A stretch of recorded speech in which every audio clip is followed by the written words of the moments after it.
우리 이제 다 같이 자리에서 일어나셔서 찬양하라 내 영혼아 임내 찬송하면서 하나님께 예배하겠습니다.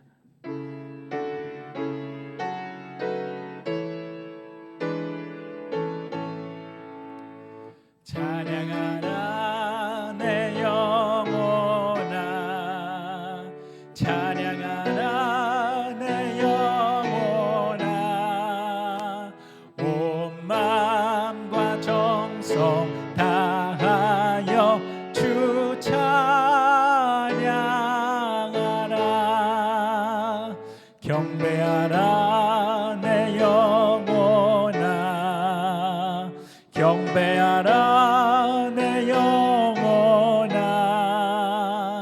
온 마음과 정성 다하여 주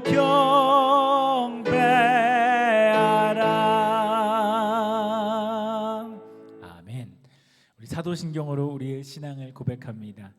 전능하사 천지를 만드신 하나님 아버지를 내가 믿사오며 그 외아들 우리 주 예수 그리스도를 믿사오니 이는 성령으로 잉태하사 동정녀 마리아에게 나시고 본디오 빌라도에게 고난을 받으사 십자가에 못 박혀 죽으시고 장사한 지 사흘 만에 죽은 자 가운데서 다시 살아나시며 하늘에 오르사 전능하신 하나님 우편에 앉아 계시다가 저리로서 산 자와 죽은 자를 심판하러 오시리라.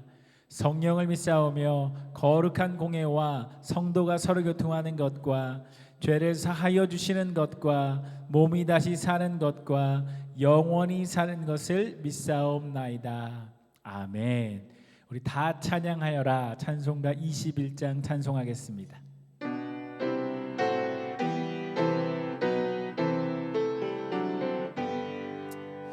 다 찬양하여라 창조의 주께 내 고나 주 찬양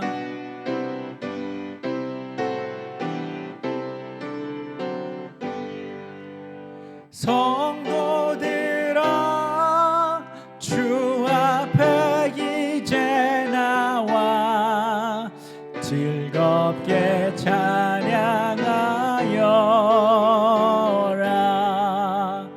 다 찬양하여라 놀라운 만유의 주께 포근한 날개 밑을 품어 주시는 주님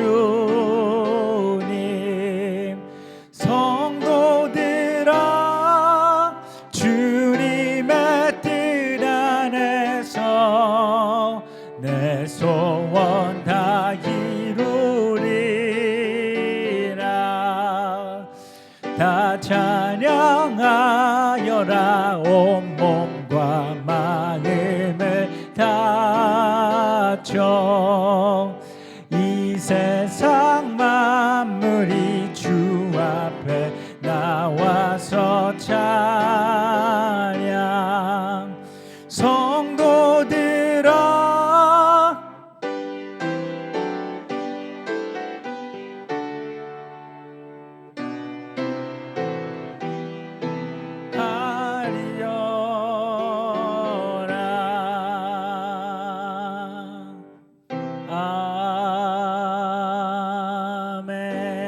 아멘. 우리 교독문 65번을 다 같이 성시 교독하겠습니다. 할렐루야 새 노래로 여호와께 노래하며 성도의 모임 가운데에서 찬양할지어다.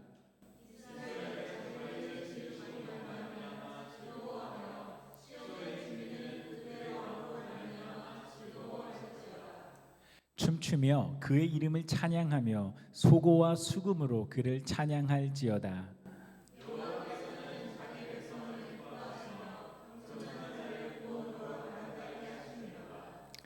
성도들은 영광 중에 즐거워하며 그들의 침상에서 기쁨으로 노래할지어다.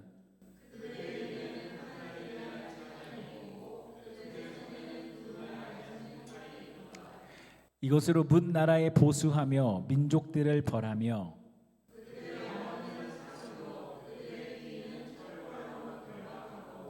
기록한 판결대로 그들에게 시행할지로다. 이런 영광은 그의 모든 성도에게 있도다. 할렐루야. 아멘. 우리 다 같이 자리에 앉겠습니다. 기도하겠습니다. 하나님 감사합니다. 오늘 하나님 앞에 부족한 것, 부족한 부분들 우리가 많이 가지고 있지만 하나님 앞에 기쁨 되기를 원하는 마음의 중심 가지고 왔습니다. 오늘 예배하러 모인 우리 가운데 성령께서 함께하여 주시고 성령의 은혜를 내려주셔서 우리가 예배할 때에 하나님께 우리가 살아있는 예배, 하나님이 받으실 만한 예배 드릴 수 있도록 우리를 인도하여 주시옵소서. 하나님, 가을이 무르익고 있습니다. 이웃들을 돌아봅니다. 우리가 감사의 제목을 더욱 기억하는 만큼 하나님, 우리가 섬기고 돌봐야 될 이웃들을 기억하게 하여 주시옵소서.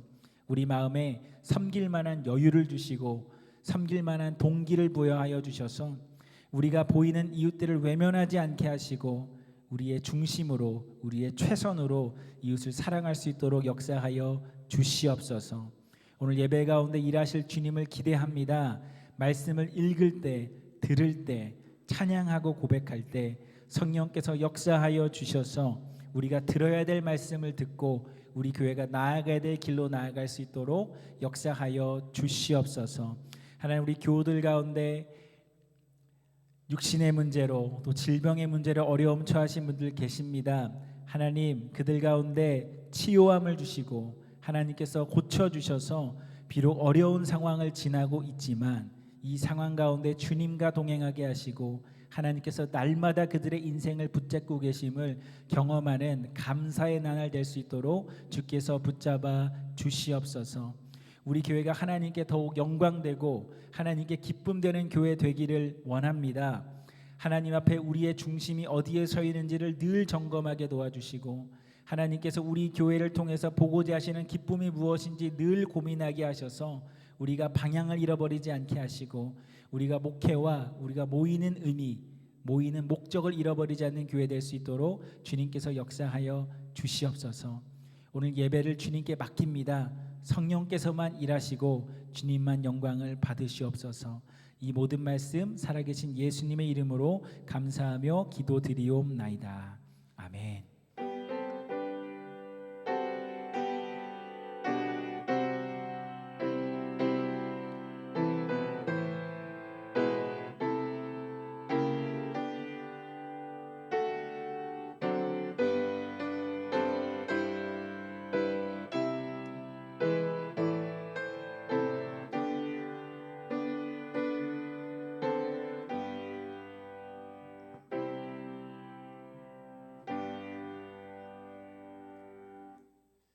우리 평화의 인사를 나누면 좋겠습니다. 우리 좌우 옆뒤 분들 보시면서 주님의 평화가 함께 하시길 바랍니다. 이후 인사하겠습니다.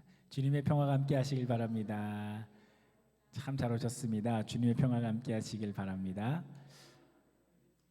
광고 말씀을 드리겠습니다. 예배 후에 친교실에서 식사가 있습니다. 여러분 다 참여해 주시기를 부탁드리고요. 추수감사절 이웃 돕기 저희가 그 non-perishable food 모으고 있습니다. 오늘 그 컨테이너를 밖에 비치했는데 다음 주까지 혹시 가져와 주실 수 있으면 강단을 장식하는 데 유용하게 사용하고 그다음에 푸드 팬트리를 통해서 이웃들과 나누게 됩니다. 대강절 스몰 그룹을 제가 계획하고 있는데 여러분들의 스케줄이 되시는 분들은 같이 참여하시면 참 좋겠고요. 제가 언제나 이제 권유할 때 여러분들이 이제 부담을 안 느끼셨으면 하는 마음이 있어요. 근데 혹시 가능하신 분들은 다 같이 참여하셔서 의미 있는 대강절 함께 보냈으면 좋겠습니다. 새벽 예배 있습니다. 매주 토요일 6시에 여기 본당에서 있습니다. 기도하길 원하시는 분들은 함께 오셔서 언제든지 기도했으면 좋겠습니다. 우리 그럼 다 같이 212장 찬송가 찬양하면서 준비하신 헌금 하나님께 드리겠습니다.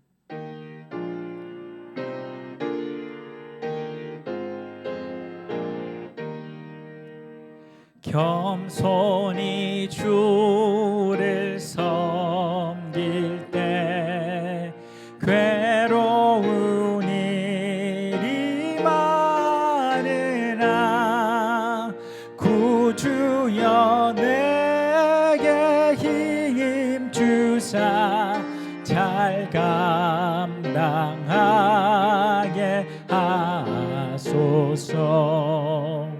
인자한 말을 가지고 사람을 감없이 익히며 갈 길을 잃은 무리를 잘 인도하게 하소서. 구주의 귀한 인내를 깨달아 알게 하시고 굳건한 믿음 주셔서 늘 승리하게 하소서. 장래의 영광 비추사 소망이 되게 하시며 구주와 함께 살면서 참 평강 얻게 하소서. 아멘.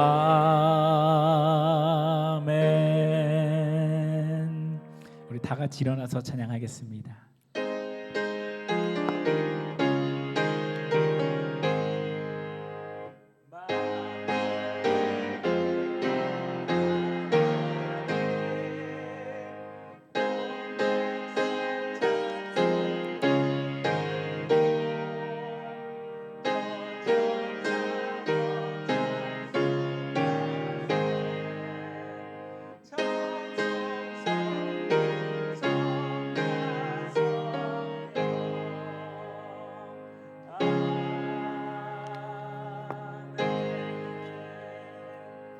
기도하겠습니다. 하나님, 오늘 주님 앞에 겸손히 나의 삶 내려놓고 맡기며 이 예물 드립니다. 하나님, 우리 마음의 중심을 보시고 하나님께 기쁨 되고자 하시는 우리의 진실된 마음을 보셔서 이 예물을 받아주시고 하나님의 사람들과 하나님의 나라를 위해 사용하여 주시옵소서. 감사의 제목을 가지고 드린 손길이 있습니다. 날마다 그들의 삶 속에 감사가 넘치게 하여 주시고 하나님, 내가 가진 것 주님께로 왔음을 고백하며 드린 10의 1조 있습니다. 그들의 믿음의 고백을 축복하여 주시옵소서. 오늘 이 주일에 하나님 살아계심을 고백하며 빈손 오르지 않고 주일 헌금 드린 손길이 있습니다. 하나님의 임재가 날마다 그들의 삶 속에 함께하여 주셔서 이 예배뿐만 아니라 그들의 매일의 삶 속에 하나님과 동행하는 축복된 인생 될 수 있도록 주께서 도와주시옵소서.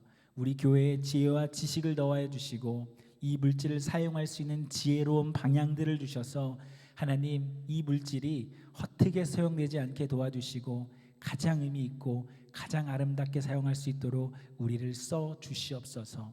주님께 감사드립니다. 살아계신 예수님의 이름으로 기도드리옵나이다. 아멘. 우리 다 같이 자리에 앉겠습니다. 오늘은 강원재 전도사님 누구시냐면 그 이수덕 장로님 손녀 사위분이세요. 놀러 오셨는데 우리 이수덕 장로님의 거룩한 권고로 오늘 성경 봉독해 주시게 됐습니다. 너무 감사합니다. 우리 앞으로 오셔서 성경 봉독해 주시겠습니다.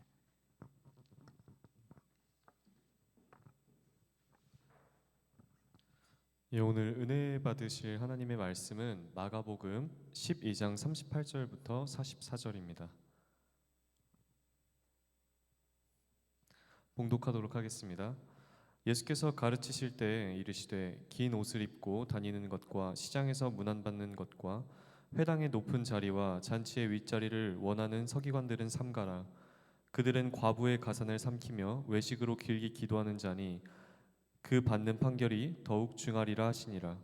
예수께서 헌금함을 대하여 앉으사 무리가 어떻게 헌금함에 돈 넣는가를 보실세. 여러 부자는 많이 넣는데 한 가난한 과부는 와서 두 렙돈 곧 한 고드란트를 넣는지라.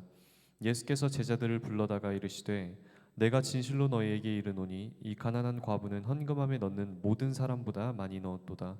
그들은 다 그 풍족한 중에서 넣었거니와 이 과부는 그 가난한 중에서 자기의 모든 소유 곧 생활비 전부를 넣었느니라 하시니라. 이것은 살아계신 하나님의 말씀입니다. 여러분 축의금 얼마나 하세요? 10장 하세요? 5장 하세요?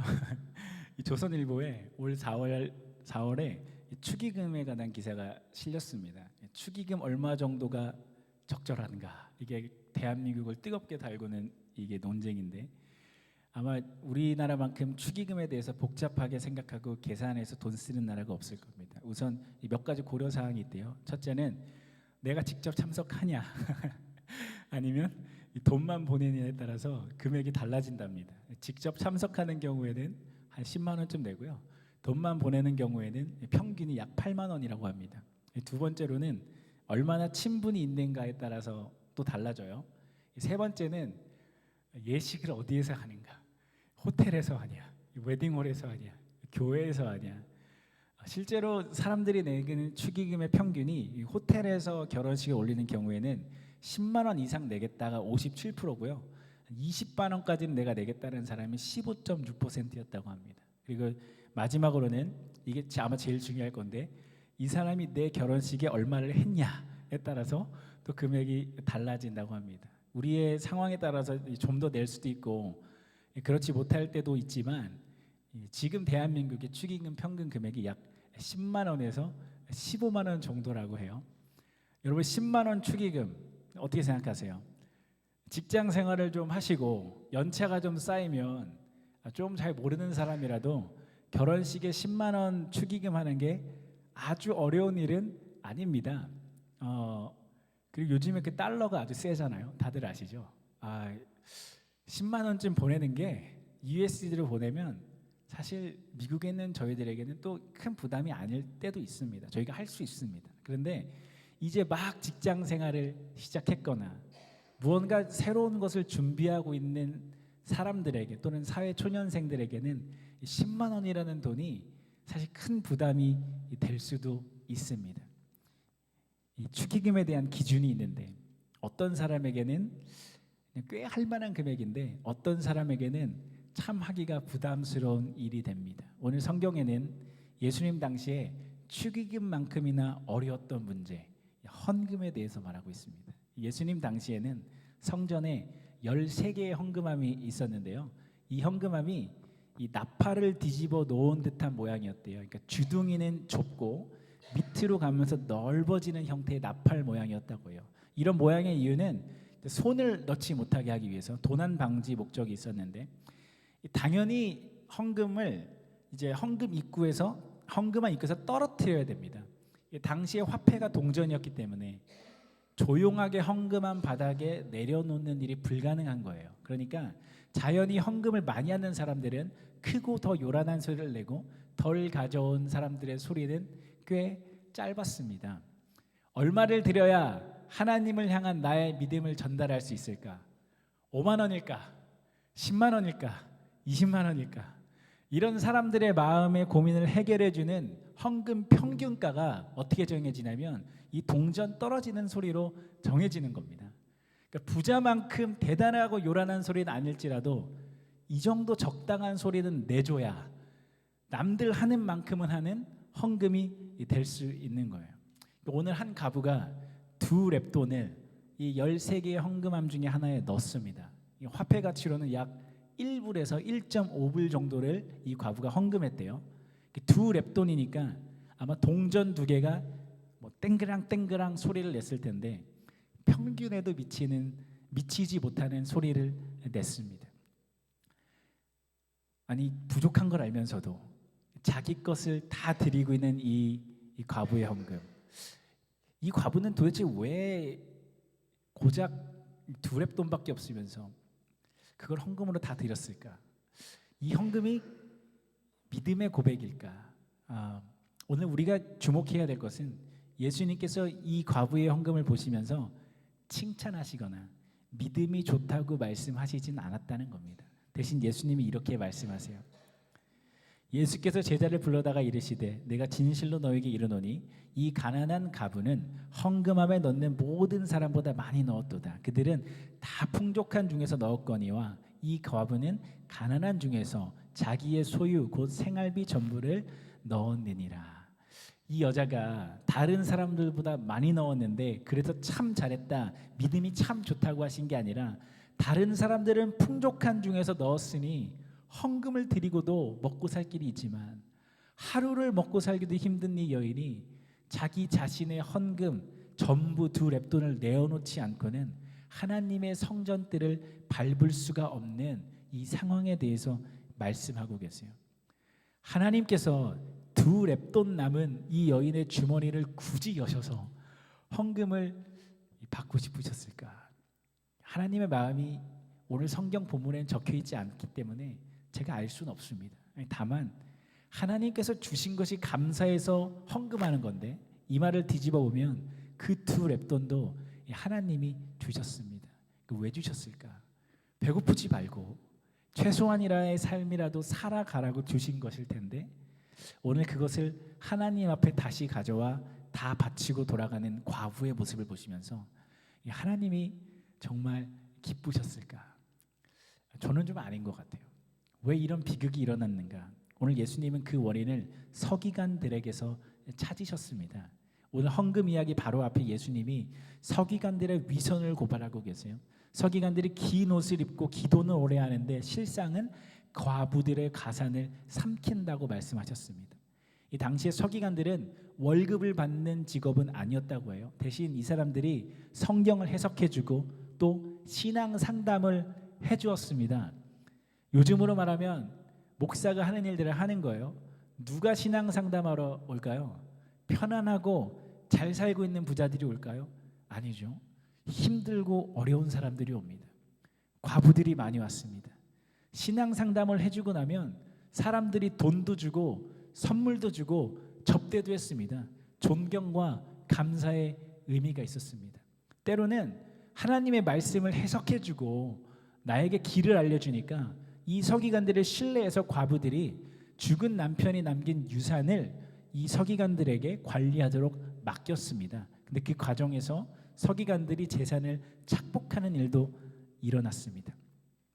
대접받고 없는 사람이지만 나를 존경해주고 돈 주고 하는 거 이런 것 은근히 즐기고 또 즐겨 했던 사람들이 바로 이 서기관들입니다. 우리가 이 과부의 2렙돈 이야기를 하나님께 얼마를 드려도 아깝지 않은 대단한 믿음의 이야기로 이해할 때도 있습니다. 구약에 보면 사르밧 과부와 엘리야 선지자 이야기가 나오는데 이 과부가 얼마나 먹고 살기가 힘들었던지 마지막 한 끼 식량을 아들과 함께 음식을 만들어 먹고 자살을 결심하고 있었어요. 근데 엘리야 선지자가 이 과부에게 그 남은 음식을 나에게 달라고 합니다. 그런데 놀랍게도 이 과부가 엘리야 선지자에게 자신의 전부 식량을 줍니다. 그 결과가 뭐냐면 여호와의 말씀대로 통의 가루가 떨어지지 아니하고 병의 기름이 없어지지 아니하였습니다.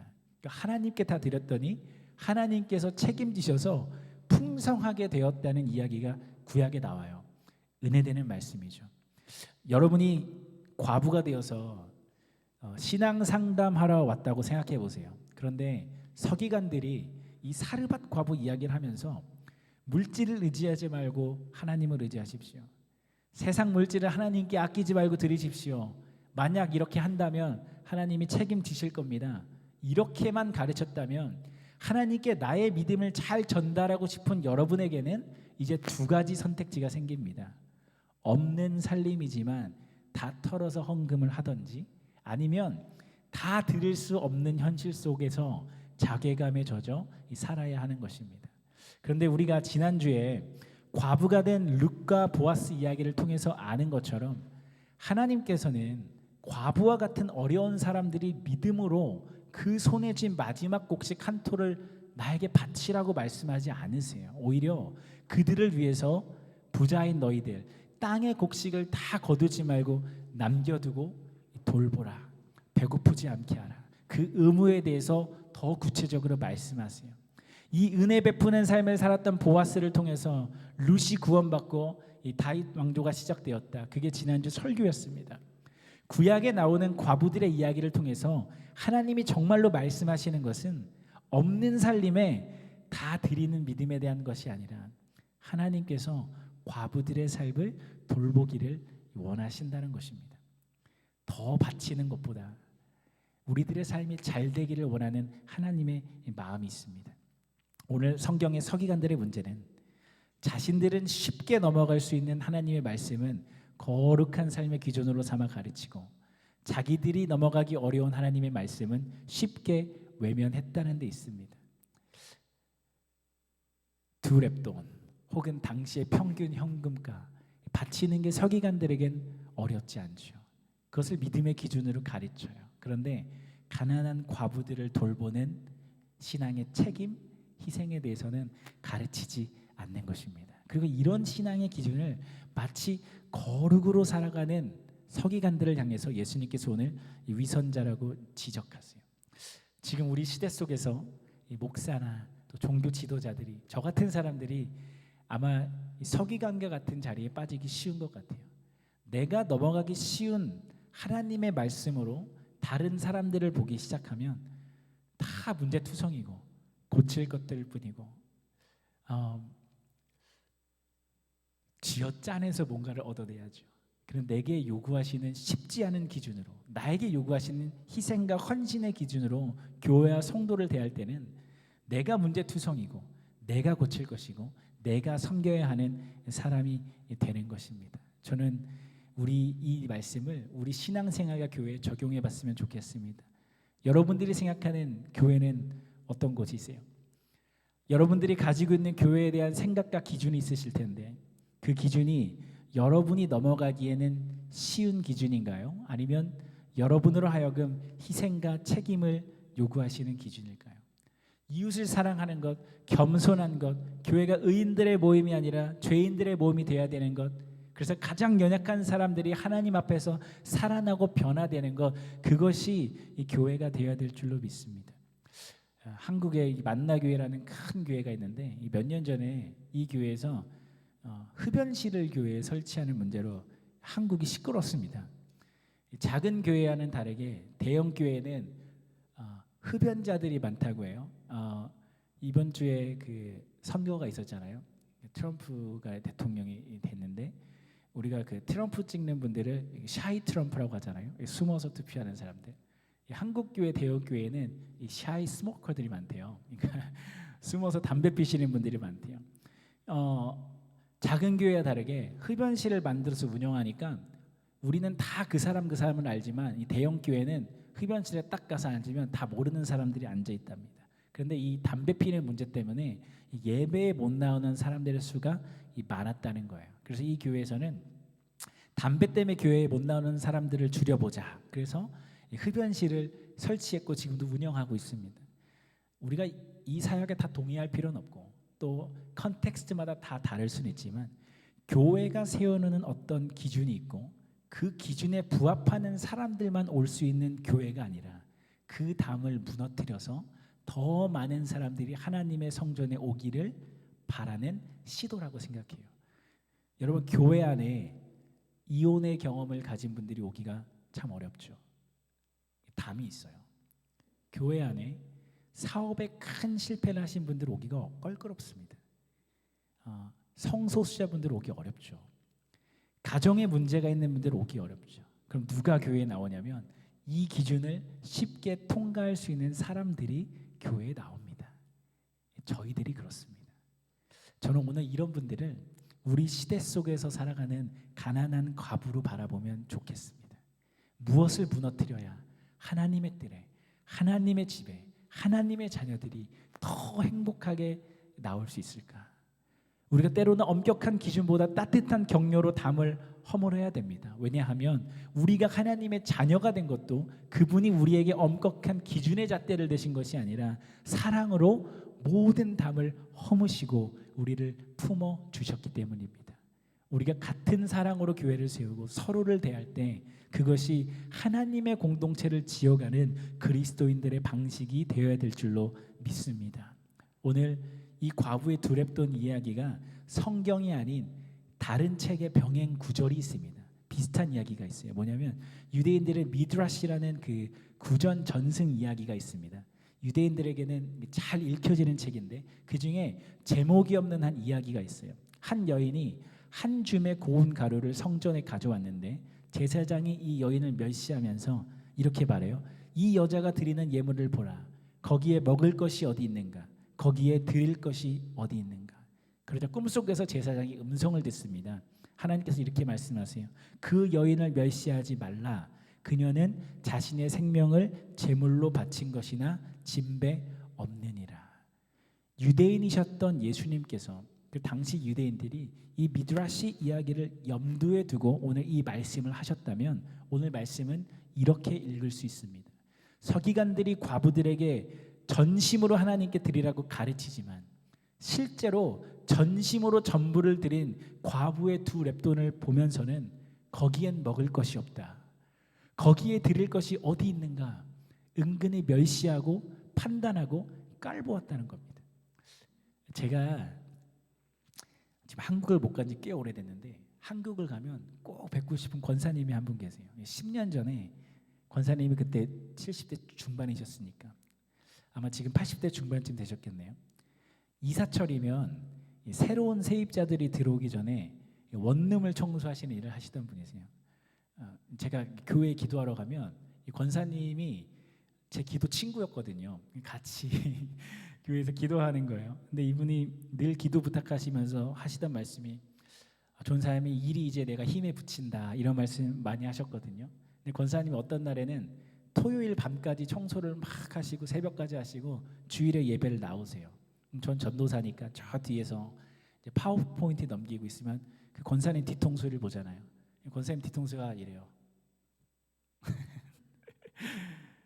근데 권사님 믿음이 좋아요. 어디 앉으실까요? 뒤에 앉으실까요? 앞에 앉으실까요? 맨 앞에 앉으세요. 맨 앞에 앉으셔서 담임 목사님 앞에서 권사님은 이렇게 조시는 거예요. 이렇게 조시는 거예요. 그런데 뒤에서 권사님 조는 뒤통수 보는 저나 앞에서 설교하는 담임 목사님이라 마음이 좋았어요. 왜냐하면 맨 앞에서 예배 시간에 주무시는데도 뭐가 좋냐면 하나님 앞에서 최선의 예배를 드리고 계시다는 걸 아는 거죠. 예배 시간에 맨 앞에서 주무시는데 잘했다고 칭찬할 수는 없죠, 그렇죠? 옳고 그름이라는 잣대를 보기 시작하면 고쳐야죠. 그런데 과부의 두 렙돈처럼 이분이 자신의 전부를 들여서 예배하고 있는 것이라면 그것은 무시받아야 되는 것이 아니라 하나님께서 기뻐 받으시는 예배인 줄 믿습니다. 왜 이렇게 아멘을 크게 하세요? 다들 조시려고. 어떤 사람이든 가까이 들여다보면 주름이 보이고 흠이 보입니다. 어떤 노력과 열심은 나의 기준으로 보기에는 한없이 부족하고 한없이 보잘것없이 보일 때도 있습니다. 내 눈에 보잘것없어 보였다 할지라도 그것이 어떤 사람에게는 전부를 드리고 있는 최선일 수도 있다. 오늘 예수께서는 과부의 헌금을 보시면서 가난한 중에 전부를 드렸다. 가장 많이 드렸다고 말씀하세요. 제가 한국에서 전도사 할 때 월급이 60만 원이었어요. 11조 6만 원, 감사헌금 3만 원, 주일헌금 10,000원 하면 벌써 첫 주에 10만 원 썼잖아요. 그죠? 50만 원이 남아요. 그중에 핸드폰비 그리고 공과금 내면 35만 원 남습니다. 학자금 대출 좀 갚고 버스비, 식대 그리고 매주 주일헌금 또 해야 되잖아요. 한 10,000원씩은 해야 되잖아요. 그러면 정말 한 얼마가 남냐면 10만 원, 20만 원 사이가 남아요. 그 돈으로 한 달을 살아야 돼요. 근데 이 전도사 목사들이 결혼을 좀 빨리 합니다. 나는 60만 원을 지금 받고 있는데 하필 가장 친한 친구가 결혼을 하게 된 거예요. 저는 고민에 빠집니다.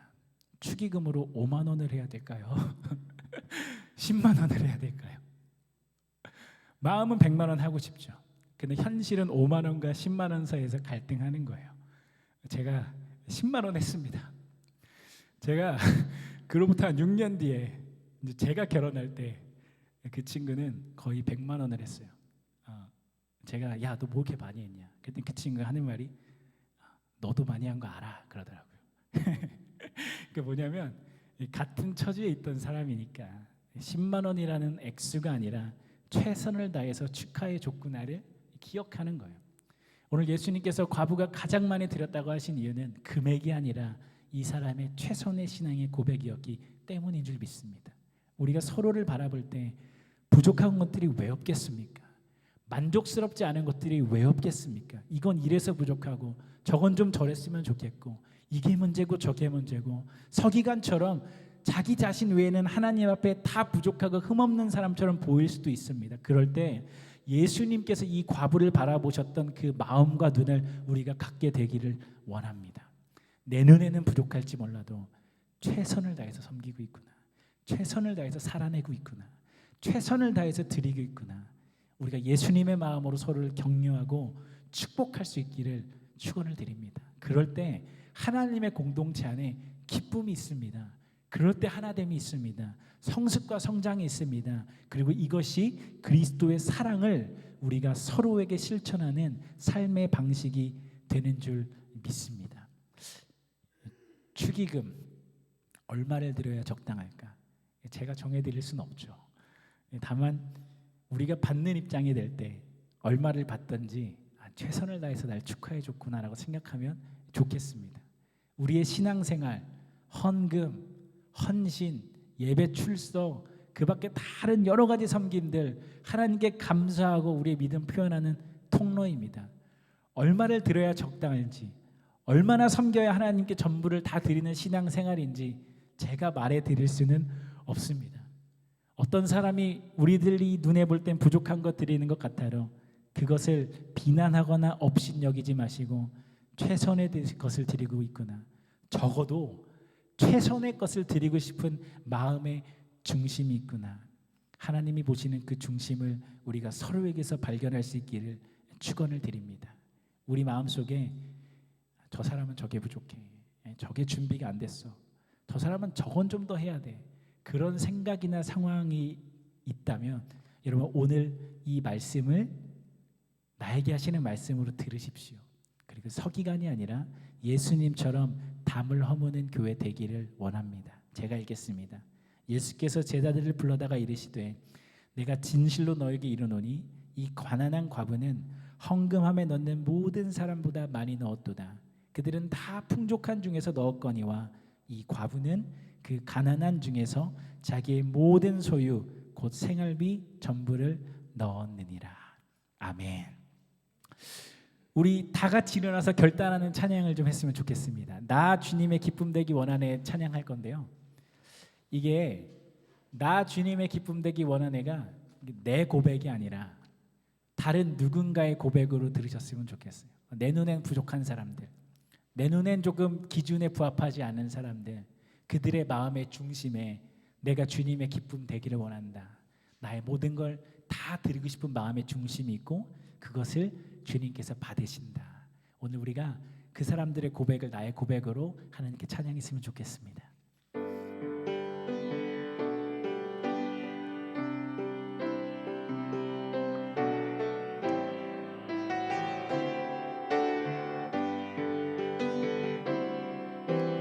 나 주님의 기쁨 되기 원하네. 내 마음을 새롭게 하소서. 새 부대가 되게 하여 주사. 주님의 빛 비추게 하소서. 내가 원하는 한 가지 주님의 기쁨이 되는 것. 내가 원하는 한 가지 주님의 기쁨이 되는 것. 겸손히 내 마음 드립니다. 나의 모든 것 받으소서. 나의 맘 깨끗게 씻어 주사. 주의 길로 행하게 하소서. 내가 원하는 한 가지 주님의 기쁨이 되는 것. 내가 원하는 한 가지 주님의 기쁨이 되는 것. 한 번 더 합니다. 내가 원하는 한 가지 주님의 기쁨이 되는 것. 내가 원하는 한 가지 주님의 기쁨이 되는 것.